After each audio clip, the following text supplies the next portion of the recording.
سلام، من نوید هستم، دانشجوی تاریخ تو یکی از دانشگاه آلمان.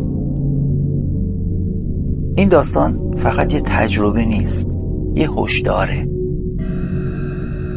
چیزی که قراره بشنوید اتفاقی واقعیه که تو پاییز 1401 برای من افتاده. این تجربه بود که زندگی منو برای همیشه تغییر داد. حالا اگه آماده اید به من گوش بدید. اما هشدار میدم، ممکنه بعد از شنیدن این داستان دیگه نتونید به قلعه‌های متروکه نگاه کنید، همونطوری که من نمیتونم. همه چی یه پروژه تحقیقاتی شروع شد. استادم از من و 3 نفر دیگه از همکلاسیام خواست که برای مطالعه روی قلعه متروکه به نام هالشتات به اتریش بریم. این قلعه تو نزدیکی روستای معروف هالشتات و در دل جنگل‌های کوههای آلپ قرار داشت. من بودم و یاسمین، عکاس جسوری که همیشه عاشق ماجراجویی بود. دیوید، دانشجوی معماری که آروم و منطقی بود. و دست آخر سوفیا، تاریخدانی که علاقه عجیبی به ماوراءالطبیعه داشت. وقتی برای اولین بار عکسای قلعه رو دیدم، حس سنگینی عجیبی به دلم افتاد. قلعه روی صخره‌ای بلند بنا شده بود.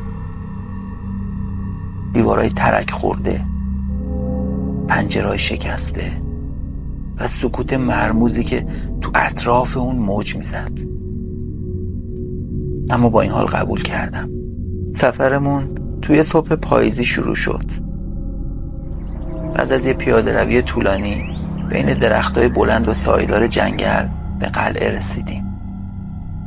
خورشید در حال غروب بود و سایه‌های بلند اطراف ما می‌رقصیدن. وقتی قلعه را نزدیک دیدیم انگار زمان توی اون متوقف شده بود.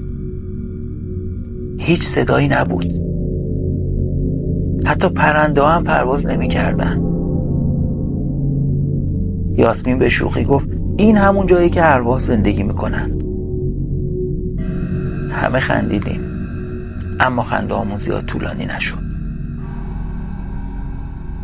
اون شبو توی یکی از سالن‌های بزرگ و نسبتاً سالم قلعه گذروندیم. هوا سرد و نمناک بود. صدای باد از پنجره‌های شکسته عبور میکرد و شبیه زمزمه‌های مبهم بود.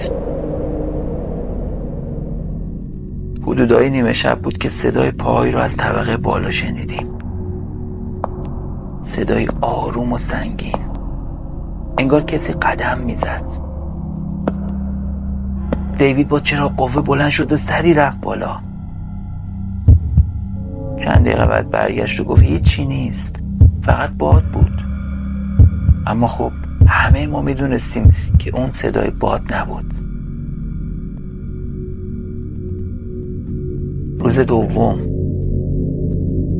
مشغول بررسی قلعه شدیم.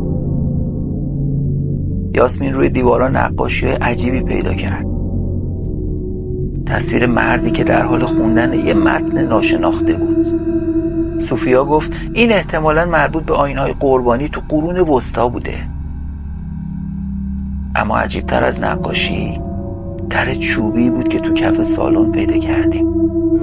پشت در پله‌های باریک و تاریک به زیر زمین منتهی می‌شد. رفتیم پایین. بوی نم و پوسیدگی شدید بود. روی دیوارا کنده‌کاریایی دیده می‌شد، اما کسی از ما نمی‌تونست اونها رو بخونه. وقتی وارد زیر زمین شدیم، با یه محراب آیینی مواجه شدیم. هنوز میشد شمع‌های سوخته و رد قدیمی خون خوش شده رو روی سنگا یا شاید هم استخونای پراکنده رو اطرافش حس کرد. دیوید زمزمه کرد اینجا یه جور زندان یا قربانگاه بوده. ناگهان یاسمین جیغ کشید. چیزی توی تاریکی زیر پاش حرکت کرده بود. اون شب تصمیم گرفتیم به نوبت نگهبانی بدیم. نوبت من بود که یه چیز عجیبی برام اتفاق افتاد.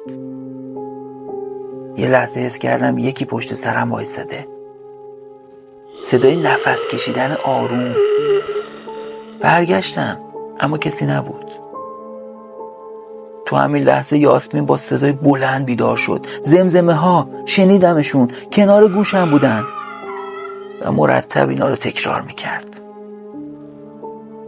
سوفیا گفت نباید به اینجا میومدیم، یه چیزی اینجاست، حسش میکنم.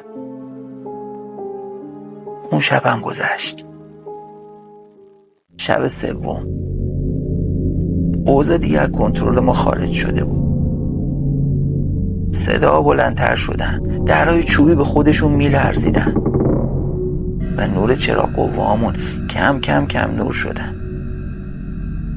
تو زیر زمین بودیم که ناگهان در زیر زمین بسته شد و هرچی تلاش کردیم باز نشد. سوفیا با صدای لرزان شروع به خوندن چیزی از دفترچه‌ای کرد که توی قلعه پیدا کرده بود. بعد از چند دقیقه در باز شد.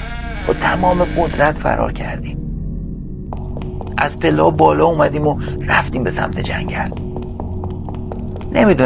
نمیدونم چقدر دقیقاً دویدیم. کم کم به روستا رسیدیم. وقتی به روستا رسیدیم به یه مسافرخونه پناه بردیم. روستایی‌ها وقتی ما رو تو اون حال دیدن کنجکاو شدن.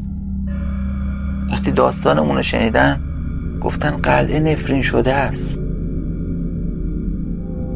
هرگز نباید نزدیکش میشدیم. حالا نمیدونم آیا واقعا از دست اونجا فرار کرده بودیم؟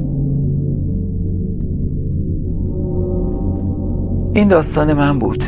باور کنید یا نه دیگه برای من مهم نیست. اما اگر یه روزی به اتریش و روستای هالشتاد رفتید نزدیک اون قلعه نشید. هرگز.